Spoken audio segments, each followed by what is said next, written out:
የጥያቄና መልስ ውድድራችን የሚካሄደው እንግዲህ ከለንደን ኢንተርናሽናል ትምህርት ቤት ያ ሚካኤልና ከቁምቡርስ ሁለተኛ ደረጃ መሰናዶ ትምህርት ቤት ቃንቄ በደዊ መካከል ነው። ወደ መጀመሪያው ጥያቄ አልፋለሁ። የሰውነት ቆዳችን በየ27 ቀኑ የሚታደስ ከሆነ ለምንድን ነው ጠባሳዎች የማይጠፉ? የሚታደሰው የላይኛው የሰውነታችን ክፍል ሲሆን ጠባሳ የሚገኘው ደግሞ በውስጥ የሚገኘው የሰውነታችን ክፍል ላይ ነው። በሚገባ ተመልሷል። ወደ ሁለተኛው ጥያቄ እንሄዳለን። 2x + 3/5 እኩል ይሆናል x + 4/2 የx ቫልዩ ስንት ነው? 26።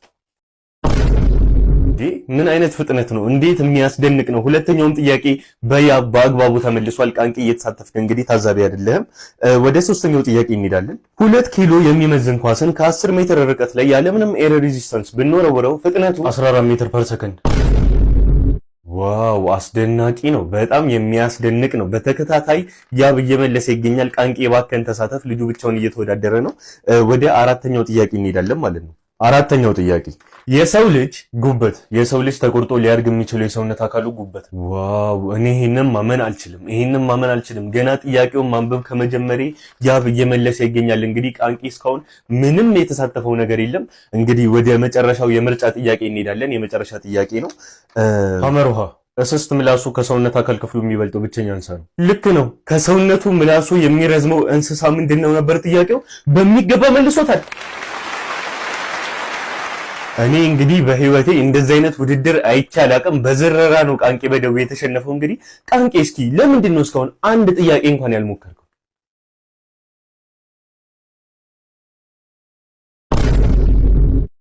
ፈተናችሁን አርሜያለሁ ማለት የምፈልገው ነገር ቢኖር በአስተማሪነት ዘመኔ እንደዚህ ኮርቻ አላውቅም። ዋው ተሰራ በለው።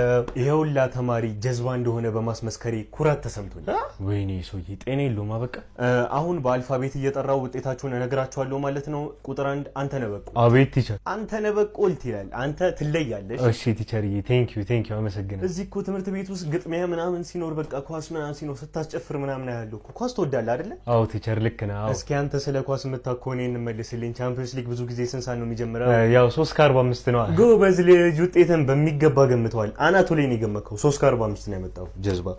በመቀጠል በላቸው ተዋቸው። ወይ ቲቸርዬ በላቸው። እኔ ስላንተ ቃል ያጥረኛል። እስኪ ዝም ብለህ ለራስ አጨብጭብ። እሺ ቲቸር እሺ አጨበጭባለሁ። በላቸው እውነት ሲያንስ ነው ላንተ ሲያንስ ነው። ከ45ቱ 41 ነው ያመጣው በላቸው። ኧረ በስመ አብ እንኳን እያጠናው አደርኩኝ ይዘለት እንዴ! ኧረ በስመ አብ በጣም ቴንክ ዩ። ከ45ቱ 41 ኤክስ እንዴ! ምን ቲቸር ምን እንደዚህ ውጤት ይነገራል እንዴ? ስበል ደሞ ልትነጫነጭ ትፈልጋለህ እንዴ? ምን አይነቱ ነው በእናታችሁ? በመቀጠል ቃንቄ በደዊ። አቤት ቲቸር። ቃንቄ በመሰረቱ አንተ 2:45 ነው ያመጣው ቃንቄ። ነገር ግን የክላሱ ሰቃይ ተማሪ ቃንቄ በደዊ። አመሰግናለሁ ቲቸር። እንዴ ቲቸር ቆይ እንዴት ነው 2:45 አምጥቶ የክላሱ ሰቃይ ተማሪ የሚሆነው? እሺ ሁላችሁ ቃንቄ የክላሱ ሰቃይ ተማሪ የሆነበት ምክንያት እንግዲህ የመጀመሪያው ቃንቄ ባለፈው ብላክቦርድ ላይ ውሃ የደፋውን ተማሪ ተናግሮ ያስባረረበት 20 ማርክ አለ። በመቀጠል ደግሞ ሽንት ቤት ውስጥ ገብተው ሲጮሁ የነበሩበትን ተማሪዎች ያጋለጠበት 8 ማርክ አለ እና ሌላ ደግሞ ቃንቄ አስተማሪ ክላሱ ሳይኖር ሲቀር ሄዶ ከስታፍ አስተማሪ የጠራበት ደግሞ 2 ማርክ አለው። እነዚህና ሌሎች የኮሚሽን ስራዎች ሲደማመሩለት አጠቃላይ ቃንቄ 34:45 ነው ያመጣው። አንተ አለቅላቂ ትወጣለሽ። ቆይ ጠብ ቲቸር ሀቅ ስለተናገርኩኝ ውጭ አግኝተን እንመታለን እያሉ ምን ማን ነው አንተን የሚያስፈራራብኝ? እንደውም ለዚህ ማለት ነው 6 ማርክ አግኝታል 40:45 ነው ያመጣው። እንደውም አመሰግናለሁኝ ቲቸር። ችግር የለውም። እንግዲህ ሌሎቻችሁ 0 ነው ያመጣችሁት። ስለዚህ ወረቀታችሁ ለቺፕስ መጠቅለያነት ውሏል። ነው አረ በስመ አብ ምንድን ነው ቲቸር ወጣ። እናንተ አለቅላቂ እና ተማሪዎች የተመጣጠነ ምግብ የማይበሉ ሰዎች እጅግ በጣም የሚጎዱ ሲሆን ውሸት ውሸት ነው ቲቸር። እንዴ ምን እኛ ሀበሾች በቀን 3 ቦር 30 ቀን አይደል እንዴ ሽሮ የምንበላው? ስናመጣጥነው ራሱ እኮ ዛሬ ሽሮ ምጥን ከበላን ነገ ደግሞ አልጫ እንበላለን፣ ከነገ ወዲያ ደግሞ ሽሮ ፈሰስ እንበላለን። የሆነ ሲደላን ምናምን ደግሞ ተጋቢ ነው እንበላለን። ያው እስከ ዛሬ ግን አለን። ወይኔ ለእነዚህ ልጆች ምን ብዬ ነው ማስረዳቸው? ይኸውላችሁ ተማሪዎች ሽሮ ማለት ነው በውስጡ አስፈላጊ የሚባሉት ንጥረ ነገሮች እኮ አጠቃሎ ይዟል። አልያዘም ቲቸር። ኧረ አሰክሰን እባክህ። ሽሮ ውስጥ ያለው ብቸኛ ንጥረ ነገር ችግር ብቻ ነው። እውነት ነው እንዴ? እኔማ አንዳንዴ ሳስበው ግብጽ የሆነ በሽሮ ምናምን የሆነ ሙጠምጤ ያሰራችብን ነው። ተማሪዎች ምን ሆናችሁ ነው እንዴ? አብዛኛው የኢትዮጵያ ማህበረሰብ እኮ ታውቃላችሁ አይደል ሽሮ አይበላም እኮ። እሱም እውነት ነው። እሱም የሌላቸው እኮ ይበዛሉ። እሱን እናውቃለን እኮ። ለዛ ነው ተመስገን ብለን የምንኖር። ቲቸር አታስብ፣ ልታጽናና ምናምን አትሞክር። ተመስገን ብለን ተቀብለናል እኮ። ያው እየኖርን ነው ቲቸር። አንተ ራሱ ማለት ነው ትይ ብርቂ ጋር በ60 ብር ሽሮ ፈሰስ እየበላ የላጤ ላይፍ እንደምገፋና እሱ ብቻ አይደለም ደግሞ ምን ቲቸር ስናክ ብለህ እኮ በኪስ የምትይዘው ጥሬ ሽሮ እንደሆነ እናውቃለን። ግን ኖርማል ልክ ነው በቃ እንዴ ደግሞ አታስብ ቲቸር ይኸውልህ ተምረን እኛ ትልቅ ደረጃ ስንደርስ እኔ በግሌ ሽሮ በቅቤ ነው የምጋብዝ። እኔ ደግሞ የቆረጥኳት ሎተሪ ያለች እሷ ከተሳካሽ በቃ ቦዘና ነው የምጋብዝት። ያው የአስተማሪ ደሞዝ ታውቃላችሁ አይደል ተማሪዎች እኔ እኮ የብርቄ ሽሮም ሰልችቶኛል እውነቱን ለመናገር። እኛ አስተምረን ስንት ደረጃ እያደረሰ ለሽሮ የሚያስወጭት ማለት የስጋ የሚገዛ አታልስ ቲቸር ና ቲቸር ና ልቀስ ኑልኝ። እሺ ፋዘር ምን ነበር? እኔ የእሱ አባት ነኝ። የእሱን ውጤት ለመቀበል ነበር የመጣሁት። እሱስ ማን ነው? ምን ማለት ነው እንዴ? ያንተ ተማሪ ነዋ። ይቅርታ ያድርጉልኝ ፋዘር ግን አላውቀውም። እንደውም ከሱ ይልቅ እርሶን ሳላውቀው አልቀርም። እንዴ ምንድነው አንተ ምንድነው ዝም የምትለው? ንገረው እንጂ። ምን ብዬ ልንገረው አባ? እሱ ክላስ ስለሚቀጣ እኮ ነው የማያውቀኝ።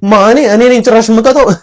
ይኸውልህ ፋዘር ይሄ ልጅ ማለት እኮ የራሱን ፕሮግራም አውጥቶ የሚማር ልጅ እኮ ነው። እውነት ከሱ ይልቅ እኮ እርሶ እዚህ ትምህርት ቤት መጥተው ያውቃሉ? የርቀት አድርጎታል። ስማ አንተ ይሄን ያህል ክላስ ትቀጣለህ? ኧረ እኔ አልቀጣም እንዴ። እኔ እሱ ክላስ ስለማይገባኝ እኮ ላይብረሪ ሄጄ ስለማካክሰው ስለማንገናኝ እኮ ነው። እንዴ ፋዘር ይሄ ልጅ ላይብረሪ ገባው ብሎኝ ከማምነው ማለት ነው እርሱ አጸደ ህጻናት ገባው ብሎኝ ባምኖት ይሻለኛል። ይሄ ልጅ ማለት እኮ ፔሪዮዲክ ቴብል ላይ ቢ ማንነን ሪፕሬዘንት ያደርጋል ሲባል እኮ እዛ የፑል ቴብል ላይ ለምዶ መጥቶ እኮ ቦነስን ያለ ልጅ እኮ ነው። እንዴ ቆይ አታ ምንድነው ፑል ምናምን የሚለው? ፑል ትጫወታለህ እንዴ? ቁማርተኛ ሆናለህ? ኧረ አባዬ ለጤና ነው የምጫወተው። እውነት ለጤና ነው ፑል የምትጫወተው? ለዛ ነው የሁለት ኳርተር ከፍያን እዛ በቁማር ተበልተህ የትምህርት ቤቱ ተማሪ አዋጥ የከፈለልህ። ምን አት ምንድነው የምሰማው? ኧረ አባ ቦነስ በልቼ እኮ የአራቱን ኳርተር እዘጋለሁ ብዬ እኮ ነው አንተን ላለማስቸገር። ወየው ጉዴ እንዴ! አይዞት ፋዘር አይዞት። አንተ ቢያንስ ሁለት ወደ አትሄድበትም እንዴ? በቦነስ ትበላለህ። ምን አልክ? አንድ ሁለት አይሉትም ወይ እንዴ? ስለማይመታ እኮ ነው ልጅ እንደዚህ የሚሆነው። እውነትህን እኮ ነው። ና እስኪ እኔ ልጅ ና እስኪ